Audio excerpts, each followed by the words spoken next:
today's show, we are talking about chasing your dreams while you still got a W-2, aka a 9 to 5. This woman has not only started her online boutique while having a full-time job, but she did it in her 50s. Please help me welcome the fabulous owner of Curvy Fabulosity Boutique, Jackie Pades. Welcome, Jackie. Welcome to Talking with Tamika. I do that all the time, though. You ain't have to tell the people. Oh, okay. We don't know each other. This is a new interview. Well, thank you very much for having me, Miss Tamika. You're welcome. Thank you so much. Okay. It's an honor to be here on your show. So I want to get right into it, Jackie. Okay. You have had your 9 to 5 for a long time. Yes, ma'am. I've been on my current job 15 years. Job. Wow. Yes. So take us through your journey, because for you to have had a 9 to 5 and then start a business on the side in your 50s, something happened. Yeah, a lot happened. I wanted to do different things. Like, this boutique is not my first foray into entrepreneurship, right? Not your first rodeo? Yeah, I like to cook. So I thought that I'll cook for the peoples. I'll make sure that they, I'll give them my food, and you'll nourish please their them. souls. Yes.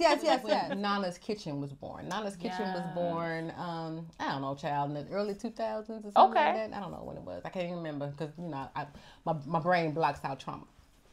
So, so I had Nana's Kitchen, and I quickly came to realize that, I don't really like to cook that much. Dang, in real life. In real life. I mean, I had a family of 4 at the time, so I did enjoy. And then, holidays for your family, Thanksgiving, Christmas, that kind of stuff. You love to see your family come over. Yes. Jackie makes some bomb macaroni and cheese, so everybody, enjoy that kind of stuff. But yeah, when it came time to, I need, macaroni and cheese for 100 people, I was just like, ma'am, sorry. Yeah, that's a lot. I got one oven. No. So yeah, that quickly became a distant memory. Yeah, so that you got a little in over your head with the Nana's Kitchen. Yeah, and grand opening, it was catering. Grand closing. Okay, so after Nana's Kitchen, what had happened was? Well, yeah. Then I still called myself gonna cook, but I said I was gonna just do like baking. So I make a mean red velvet cake. So for a couple of years there, I was slanging cakes. Okay, right? You were the cake lady. Okay, I was the cake. I did that. And you should saw my kitchen. I taught my husband how to make the frosting child. But yeah, so I did that, I think, for maybe 2 years. Then I was just like, I don't do it no more either. Okay. Yeah. Okay. So you was over that. Yeah, so we got over cooking. Okay. Just having that cooking was my thing. Okay. Yeah, I've always had this passion for fashion. That's corny, but I have.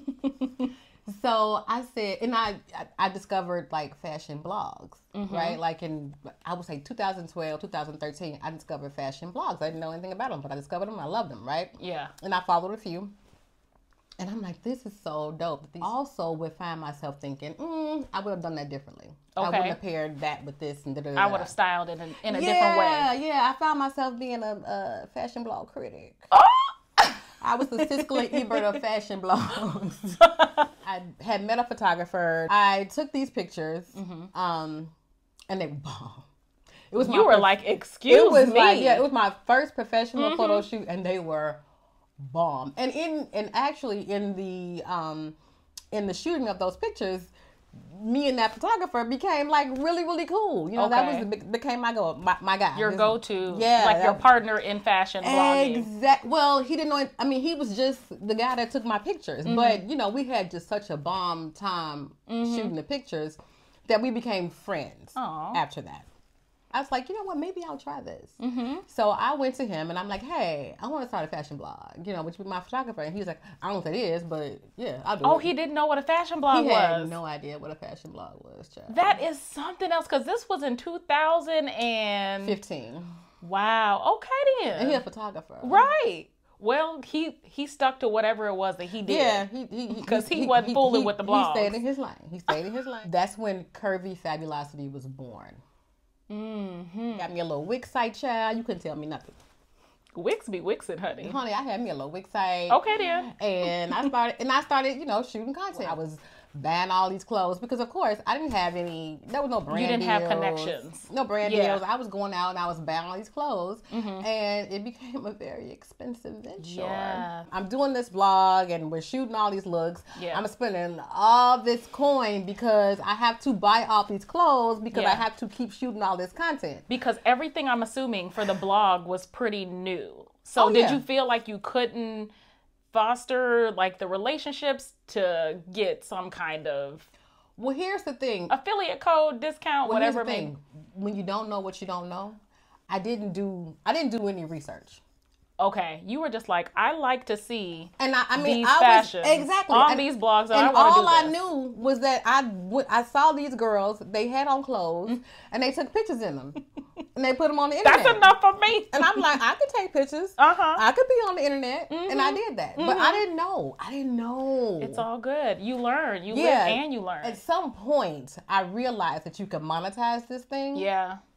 But then it just became a lot. So my friend, who was my photographer, he was actually diagnosed with cancer. So he became sick.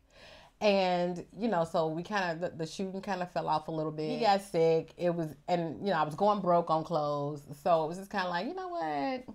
Maybe I need to pivot. Screw it. Well, damn. And I did. I just stopped. Okay. I just stopped. I mean, I kind of lost my passion for it. And I really, I mean, the fact that my friend was sick took a huge toll on me. I was back to being just Jackie, the mother and the wife. I just was back to that. Yeah. You know? Sometimes it's like we have to go back to basics to where we can like, okay, let me assess what happened. What did I do wrong? What is it that I like, that I'm craving? You're like, I'm not a fashion blogger, to opening up your first online store, Curvy Fabulosity Boutique. Tell me, what are the biggest challenges you faced when doing that? Well, again, I was determined, you know, when I did the blogger thing, you know, you don't know what you don't know. Yes. So I was determined that I was not going to just go into this and just, you know, open a website and, you know, say, I got clothes, y'all. So I did. Come on and shop. Right. But so I did research. So I did, I took like about almost a year where I did research. I got mentors, I took classes, I did all of the things. So you learned, you were like, the way that the other thing went with the Nana's Kitchen and the blog. It was just like, because the thing about it was, I mean, I knew that this was going to be different because it was going to, this is selling a product too, exactly, versus and so a service. and I have to, you know, this is going to be even more expensive than anything else. Yeah. So I was determined not to throw, because I wasted so much money, not so much with Nana's Kitchen, but with the blog, I don't want to say wasted money, but I spent a lot of money of my own capital. And it was like, I was determined not to do that again. I get you. I was not, I'm like, I'm going to know some things before. So yeah, I had to go in. I took like little, you know, took classes, got a mentor and all of those things. And then when I felt like I was ready, I launched. Awesome. I met you when I was doing the blog. Yes, that's how we met. You walked through the doors of Standout Style. Yeah, when on the north side. On the north side. But it was so funny because I remember Siobhan Dorsey, our good friend Siobhan. So Siobhan, a designer, I guess she did, you know, she had a trunk show. She did. And she reached out to me. So of course I get this email, child, you couldn't tell me nothing in the world. A designer had invited me to a trunk show. I didn't know what the hell a trunk show was, but I was going. You were like, I've been called. That day, I felt like I made such good connections. You know, how God puts you where you're supposed to be when you're supposed to be there. You know what I mean? Yeah. I left there feeling like I had done something. I felt like left there, I met good people. I felt like I made connections. And then I remember you, like, shortly after that, you reached out to me and you were like, hey, you know, I know what you're doing or whatever. You might want to get with this chick, Conchita, from To Be Continued. Oh, Conchita, yes. From To Be Continued. The fact that you reached out to me, you know, after that and was like, hey, you know, I want to help you out and, you know, talk to this girl. And So I was just like, I left there feeling like so dang on good. Mm-hmm. Yeah, and it was, I don't know, I have no idea how it like really happened, that you and I just kind of, we kept in touch. Mm-hmm. And then I remember you came to the boutique and you bought a green hat and a green top, and then you linked up with another photographer, and you did a whole photo shoot outside, and I was like, "Ooh, somebody's shooting outside my store." And I remember at one, I felt like, oh, this girl ain't gonna, and you were so, I don't know why I felt like, she ain't gonna want me, in her boutique, but you were like, girl, come on. Yeah. Bring it. The doors is open regardless. Come on and take we had another good time. Yes. Was had that day. And I don't know, we just kinda kept in touch. Mm-hmm. Yeah. I mean, there was just something about you. We kinda kept in touch. And then I think we was like, you know what? I like you. Do you wanna go out for a drink? And we had our first date. We had our first date. We went and had drinks. We had a little bite. Mm-hmm. And we kikied, and we just kind of kept hanging out. You followed me to the other boutique location. I did. Yeah. I did. That's where I felt like we really got a lot closer, too. Yeah. Well, I mean, I didn't really give you much of a choice, because you were like, I'm here today. Like, she would just show up at the boutique. I'd be like, oh, hey. I was like that bodega cat. You go and you're like, why is that cat here? The cat is back. What is some advice that you have for somebody who is trying to open up their own online store? Because you went through the process. I did. Through the process. I'm telling you, you're doing great, because I see everything that you're doing. You're doing pop-ups. You're doing marketing. You text me all the damn time with sales. Look, the marketing is marketing, honey. And then we're both carried at Aura in Southlake. Mm-hmm. So you're crossing your T's and you're dotting your I's. I'm trying. So what is your tip for somebody who's like, I kind of want to have an online boutique, but I'm scared, or I don't know if I can do this, or I feel like I'm too old, or whatever it may be? Well, one, that too old, get that up out your head. Period. Because, that whole Aaliyah, age is just a number. It was nasty when that happened, because she was messing with that nasty man. Yeah. But the sentiment is still true. The sentiment is true. So so I mean, for me, I am like, that's one of the things with my boutique. Mm-hmm. My niche customer is the 50-year-old baddie that doesn't that doesn't feel like, because you can't tell me. I don't feel like what I thought 50 was when I was 30. Weird a Bob. And girl. Yeah. That, your fashion sense, I've told you for years. You did? I told her for years, y'all. You did? I said, you need to have an online boutique. You need to get a boutique. You did? Because I'm like, so the thing is it was a blessing to me, because you were one of my top customers. But at the same time, at the same time, I saw your fashion sense, and I was just like, do and it. You did. You used to always tell me, you need to open a boutique. You need to have a boutique of your own. And that was another thing about you. I'm like, this chick, I'm spending money with her like religiously, but she is just saying, nah, you need to do your own thing. So that's we love fashion, so we're gonna shop regardless, whether it's our stuff or like I've got a bunch of your stuff, you got a bunch of my stuff. Mm-hmm. You're gonna buy what you love, and that's what I've always said. Like, and I take that to them with me. You used to always tell me, if you don't love it, leave it. Period. So, and I say it all the time. It's the truth, because I don't want you coming back and being like hemming and hawing, like, oh, can I get the? And no, I don't want you to like you were talked into something, right? Or finagled. I will tell somebody in a minute, girl, that's not your thing. That's not your color. That's not your fit. Don't walk and don't, because my whole thing is I want you to gatekeep. If it's ugly, if you don't look good at it, gatekeep by all means. Don't tell nobody you got it from me. I guess my whole thing is just to do your research. Take your time. Don't just jump out there. Do your research. Get a mentor. That's so important. I got 5 mentors. And honestly, I'll tell you this: you don't even have to know your mentor personally, because there's so much free information online.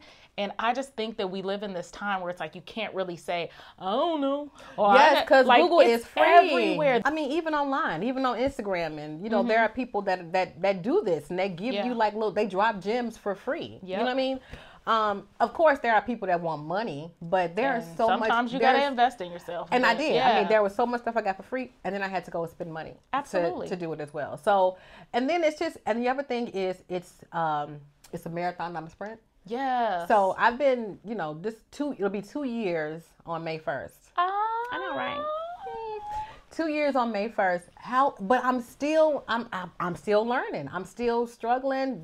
You have to, I'm still learning. I'm still struggling. Girl. The ebbs and the flows in me. There are some months when I'm like, hi. And then some months I'm like, where is everybody? And I'm not trying to be a negative Nancy.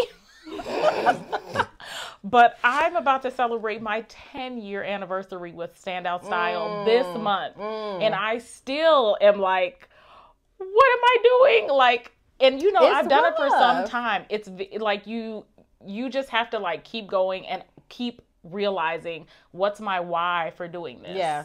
I've almost shut this boutique down. I had created a whole going out of business sale. You got promo. You got promo. I got one in Canva, girl, sitting there, child. Know what?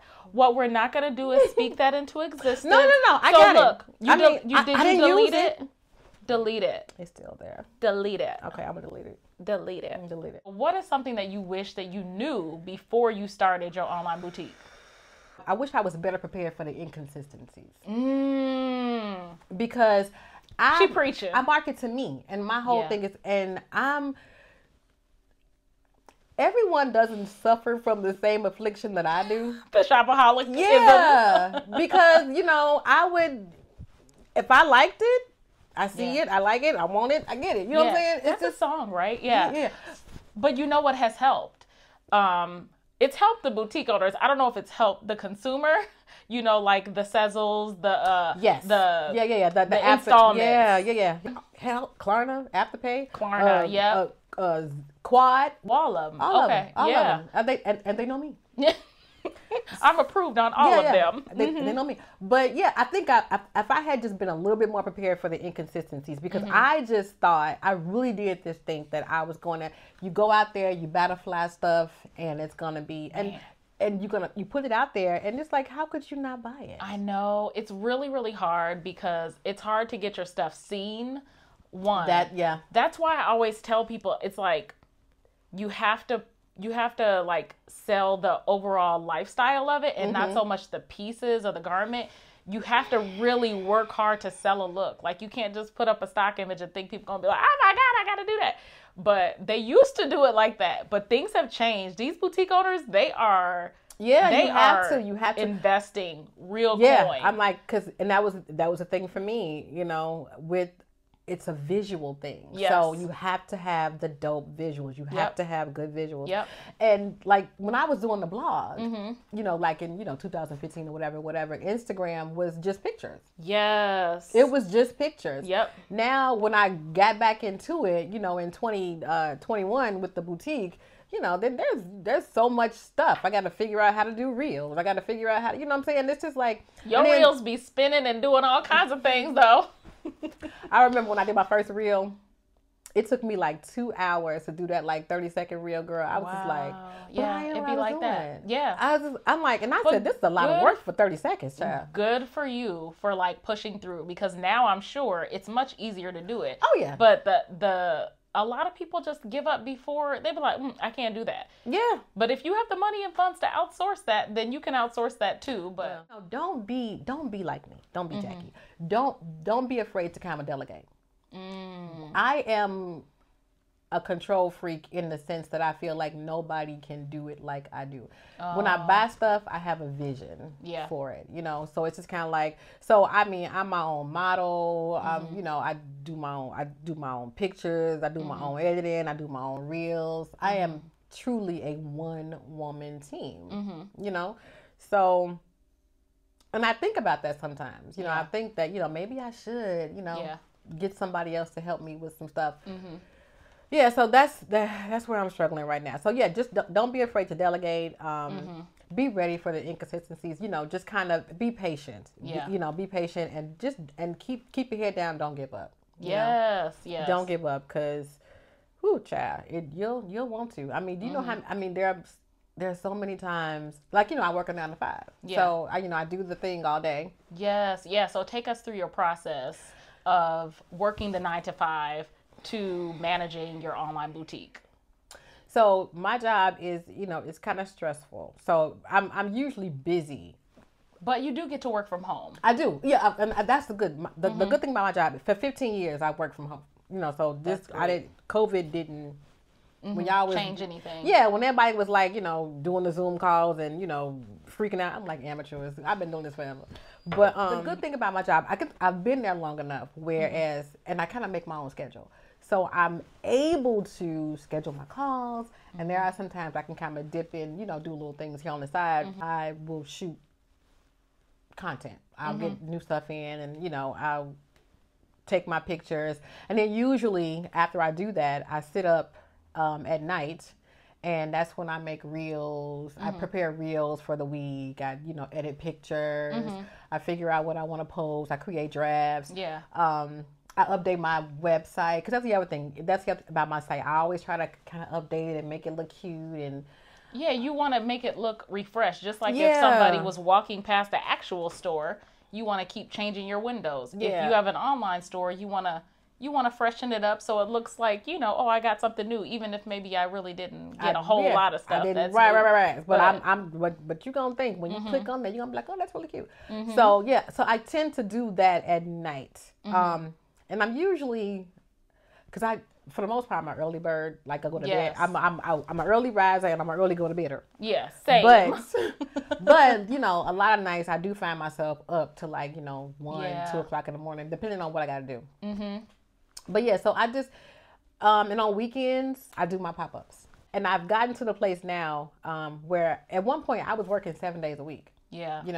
Every day. I felt like, because I manage time for a living as a project manager, idle time makes me itch. I feel like there's got to be something going on. Rest? For the longest time, I fell into that trap of, you sleep when you're dead. Oh, yeah, nah. That's gonna kill me. No more. Yeah. So now I've gotten to the place where I've decided that I took my Sundays back. Yes, that's awesome. That's great for you. Yeah, so I took my Sundays back. So and that's recent. That's the last maybe 2 or 3 months that I decided I was taking my Sundays back. I really do think that hustle culture, like every day I'm hustling, is very toxic, because it really is. The burnout of it all. I've done it, been there, done that. Those inconsistencies that I'm talking about, when you are hustling 24/7 and then you feel like nothing is happening, that's very, demoralizing. It's just kind of like, damn, I'm out here every day, all day, and you still ain't about nothing. Yes. So, I could tell you stories there where, you'd have to talk me off a ledge, because, I had the storefront with that overhead. Yeah. And it's like, as soon as I thought, man, I'm doing good, here come rent. Here come other utilities. I was like, if I didn't have overhead, I would be making good money. And it's so funny, even with the online boutique, I mean, there's some overhead involved in that. Absolutely. And so there are months when I'm just like, I feel like I'm doing good. But then I forget, okay, because here comes Shopify, they want their money. Oh, and here comes this invoice. And then here comes this invoice for over here. And then all these apps that, because you have to, all these apps. Let's not talk about sales taxes. That's a whole bill. It feels like a whole bill. All of it. And then when you be like, what happened to all my monies? It's gone, baby. What happened to all my monies? So tell us, what made you at 50-something years old? Okay. You like, hold on, bitch. But you are, and you got 10-year-old baby skin. Yep. Okay. What would make you at 50 decide, you know what, I got my cushy 9 to 5. I'm going to say cushy because you do get to work from home, and I do. So I got my cushy 9 to 5, but something's missing. Like, I feel like I just want more. Yeah. What gave you that? Yeah. So you get comfortable, right? And I've been married a long time, child. Long time. And then, my kids are grown, that kind of stuff. And you just kind of, you get comfortable, right? So what happened, there are two things that happened that kind of made me feel like, you know, maybe you're not living at your full potential. Ooh. Right? So, my aunt, her name was Rachel. She was like 4 years older than me. So we were raised as like sisters, not so much like, you know, auntie and niece. So it was really weird to call her my auntie, but she, you know, she's only 4 years older than me. So we grew up together. Wow. Right? She was diagnosed with cancer at like the big age of 49 years old. Wow. Right? And then by the time it was diagnosed, like she was like really, really far gone. We found out that she had it in like April, and then by July she was gone. What? So I remember going to see her. She lived in Atlanta, so I remember going to see her. It was toward the end there, so it was like in like June when I went to go see her, and she was like, you know, kind of in a bad way. But of course, you don't, you know, you don't want to let her know that. Yeah, but I remember sitting up in the bed talking to her one day. She was just like, you know, I'm being goofy me, because I'm like, we're not gonna do nothing different than what we usually do. But she was very serious this particular day, and she was just talking, and she said that this sickness kind of made her, she, you know, of course she realized her mortality. Yeah. And she just said that she wishes that she had the stuff that she thought was so important in life that really wasn't, and she regretted focusing on so much stuff that really wasn't important. Wow. And she was just like, if I could just tell you anything, is to try to live your life with as few regrets as possible. You're gonna have regrets, but try to live it with as few regrets as possible. If you want to do something, then just do it. Wow. Right. So I'm sitting there, and I listened, and I remember, like, when I left her that day, I was just like, okay, I'm gonna come back and see you. But I think I knew, and she knew, that I wouldn't see her again. And then, like I said, you know, a couple of weeks later, she died. But so that's her, 49 years old. Yeah. I mean, I've never even known her to have a cold, you know, coming up. So yeah, she. Wow. Look at you with tissues over here, girl. Well, I mean, I'm a crier. Those tissues are really for me. I'm like, look at you over here trying to get your Oprah moment. But that's not an Oprah moment. But okay, so anyway, so you know, so there's that. Somebody who, you know, was full of life the whole time I knew her. Yeah.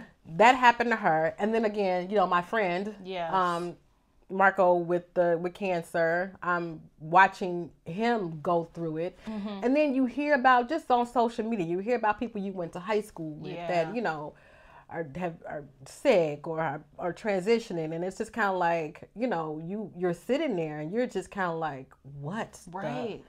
So it made me take a long, hard look at my life, you know, and I will just say that during that time I made some changes.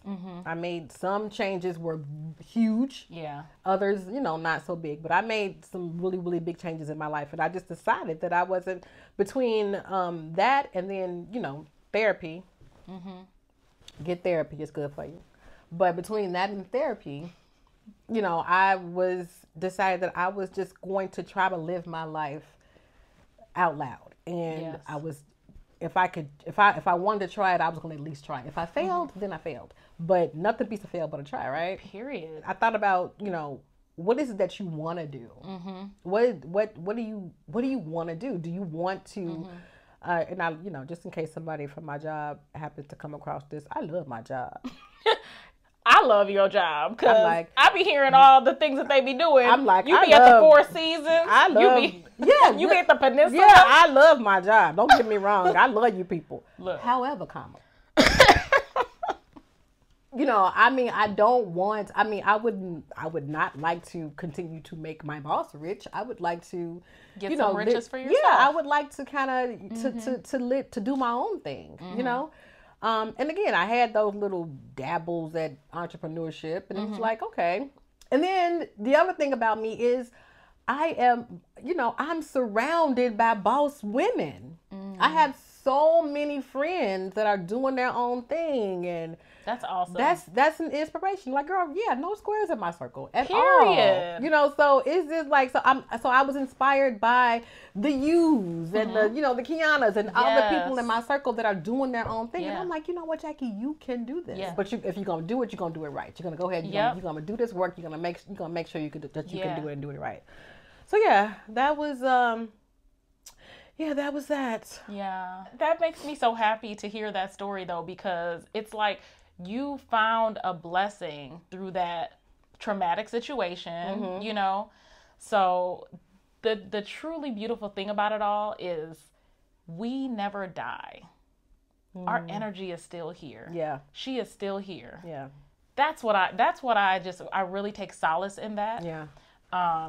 So she's definitely happy that you are living. I hope so. And pushing, I hope girl, because this entrepreneur life is not easy, honey. It and to really be isn't. 9 to 5 and entrepreneur. Yeah, so it's so funny because I had this whole thing when I started it. I'm like, you know, I'm gonna retire myself in 3 to 5 years. Girl, you know? I feel you on that. So, but yeah, so like we coming up on year 2, so hurry up. Yes, for real. I'm like, oh shoot, I'm 40. I'm like, look, I said I wanted to be retired at 40. You know what? Okay. What? Okay, so you know, we were having a conversation about, you know, what you were going to be doing, like what's your thing going to be, and we went to a pizza place. This was my pre-vegan days. This was a dairy pizza place. Oh yeah, Chicago place. Oh yeah, we used to really always go to pizza places because we loved our pizza and cheese. Yes, cheese was like we had like big back behavior. Back in the day, chef. We did. So, you know, there's a little bit of age, you know, with a little age gap here. A little. And I always joke about, I'm like, so I always imagine, you know, me, my 21-year-old self talking to your, 8-year-old self, like, child, you and I, we gonna have some adventures. We gonna kick it hard one day, baby. Hard. You with your Barbie doll, like, and I'm like at the playground, like, okay, lady. Like stranger danger.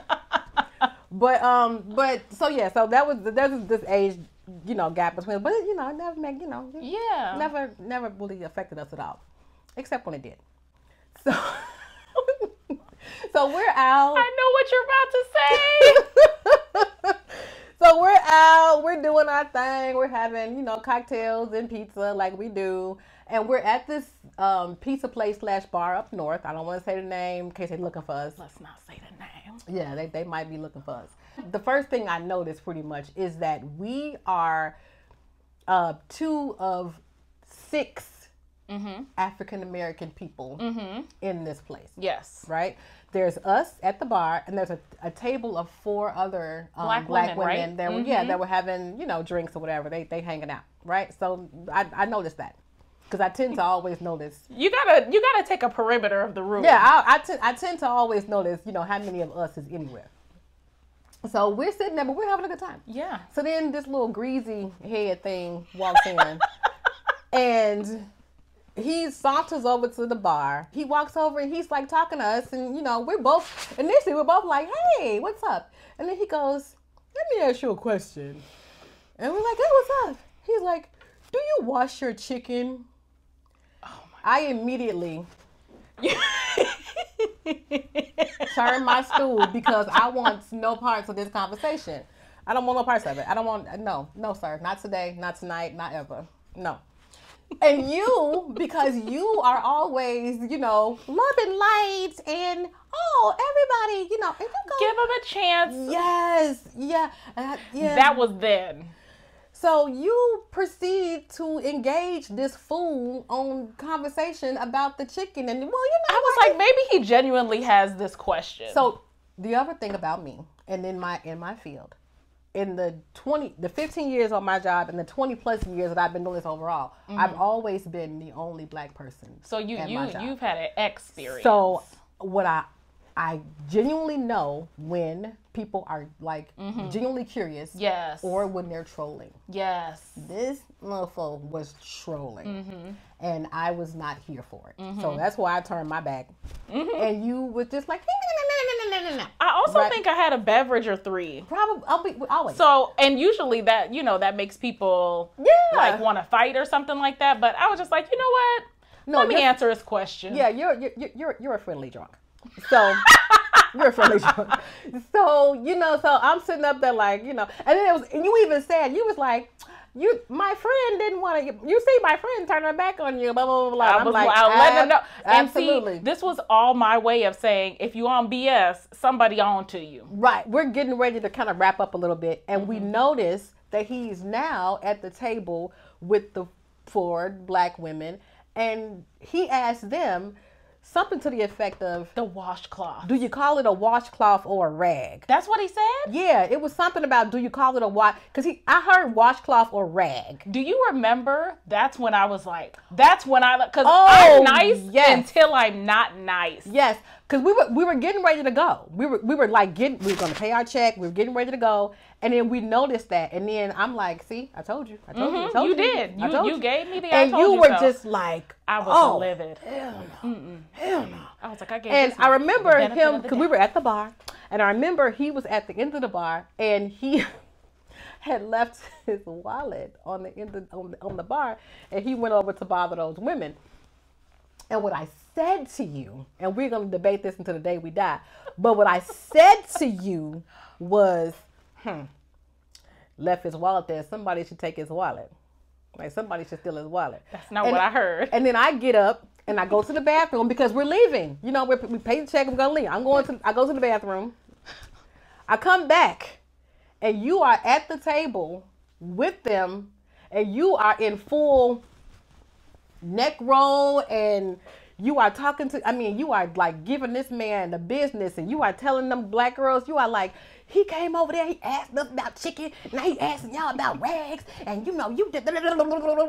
Now you giving. I'm like, oh yeah, see, I told you not now. Yeah, let's do it. I'm nice until I'm not. Right. I'm nice until I'm not. So now I find myself like, come on, Tamika. Yeah. Come on, Tamika. Come on.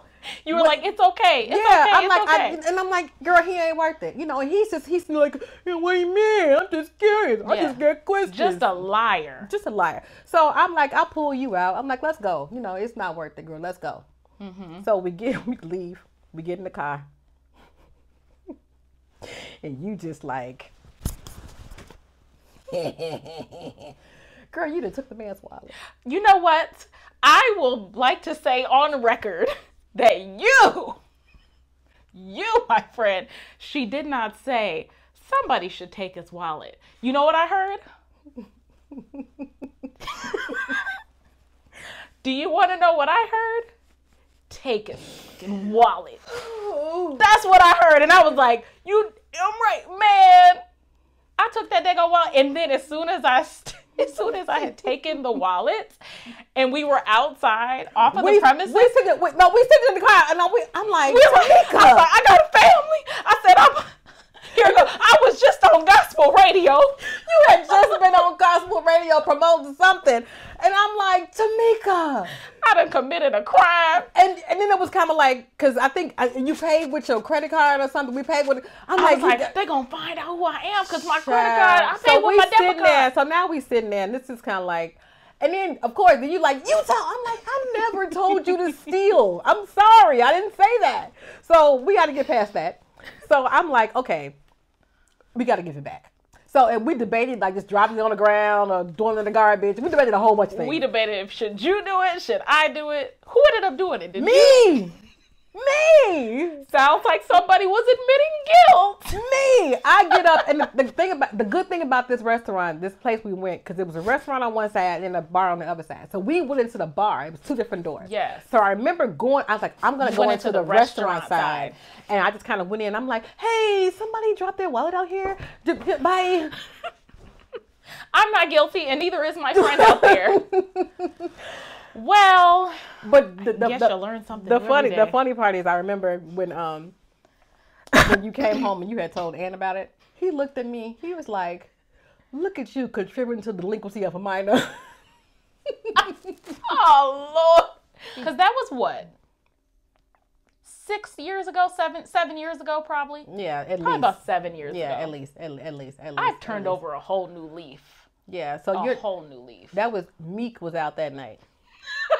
That's my alter ego name. Right, because you guys see Tamika, plant-based Tamika. I know Meek. And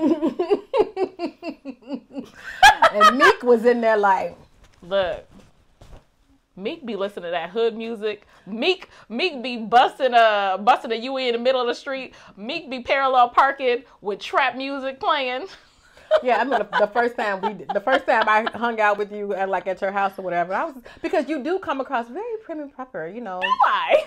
Yeah, I mean, and I definitely didn't think that you was listening to Yo Gotti. So 3 6 Mafia. Yeah, I'm like we hanging out, and I'm like putting you on the. I'm like, now who is this man? Like I said, our age difference is never a factor. Yeah, no, it hasn't been until it is. That one time it really was. And I remember you, and then it didn't kind of make me feel old. He's like, see, that's why I should have listened to you have wisdom. And yes, I swear to Bob. I was just thinking about that. I was like, see, that's the good thing about having a friend that's a little bit older, not a lot older, but a little. It's like you have lived, and you tried to tell me, but I was like, let me entertain him. I gave it that. But you see. Yeah, you had them rose-colored glasses on, child. I was like, my glasses is shades. They black. I know. I remember his hair was greasy as hell, too. Girl, I don't even remember because it was just kind of dark in there. I do. Okay, so now you cannot leave talking with Tamika without eating some tantalizing vegan eats, right? Good, because I'm hungry. Period. One of my favorite recipes. Good. Yummy to my tummy. This is my loaded veggie hummus flatbread. You're familiar with it. Very much so. Yes, honey. So this day, you can put basically whatever you have in this. I get these flatbreads from the Aldi. And then I just dice up a bunch of vegetables and roast it. Oh, you see it got crunchy. It's good. Crunchy is good. Everybody want a crunchy pizza. Yeah. It's got Kalamata olives. It's got tempeh. It's smoked tempeh, Kalamata olives, mushroom, onion, a variety of different peppers, and spinach on here. But you could put really whatever kind of vegetables that you have. So yeah. I guess I should have got you a plate. I figured we was just going to eat off of this here. That's fine. Okay. Yeah. Like that. So, cheers? Yeah, absolutely a cheers. Yeah. Oh.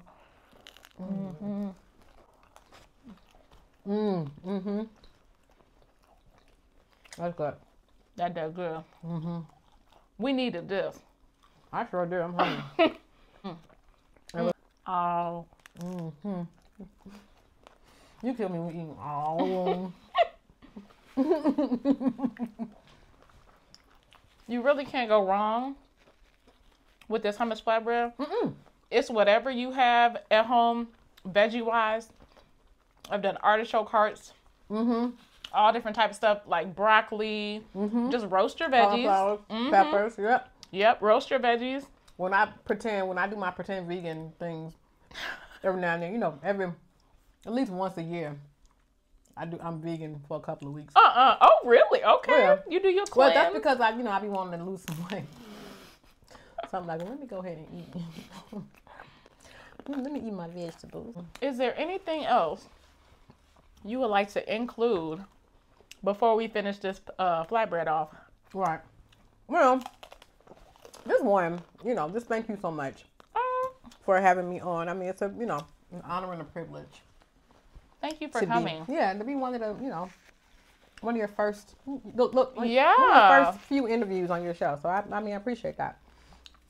And I just want to tell people to, hopefully, check me out. Come to the boutique, right? Absolutely. So I will drop all the information. Yes. And it's a special treat. Your viewers will get a discount, 15%, with the coupon code TWT15. So that's Talking with Tamika 15. Hey now, who don't like a little deal? Right. follow me on all the socials. Yeah. Is this situation available at your boutique? This is one of my new arrivals. Yeah, this is the perfectly pointed blazer. I have on a little skirt here. Yeah, this is and this, actually I'm not a restocker. Right. But I ended up having to restock this because people was harassing me about it. Girl, a lot of times you'll go back to reorder something and it won't even be available. Yeah, the vendor only had a few left, so it's like it's a limited restock, but it's a restock nonetheless. Awesome. And the final restock. Awesome. Look, get it while you could get it. This top, which I love so much, I got it from you, from Curvy Fabulosity. I also have like that vegan leather jacket that I really like from you, like a little tropical set. It's so funny. I found something, this skirt that I'm wearing, and I was shooting it yesterday. I found vintage standout style.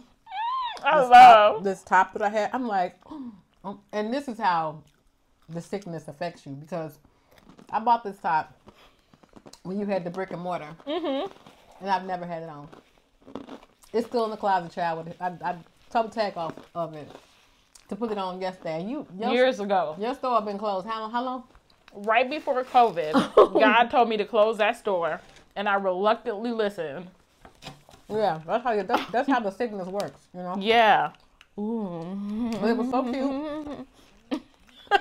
I want to say thank you so much for being my guest. Thank you. Thank you for sharing all the stories, all the inspiration, all the nuggets. We will be shopping at Curvy Fabulosity. Please do. Yes, if you have gotten anything, period.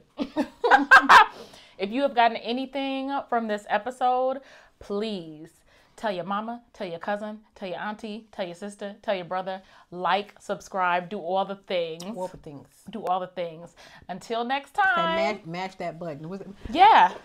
Yeah, what they be doing? Yes. Right down here. Right down here. Like and subscribe. Thank you so much for tuning in to Talking with Tamika. Let's eat. Right.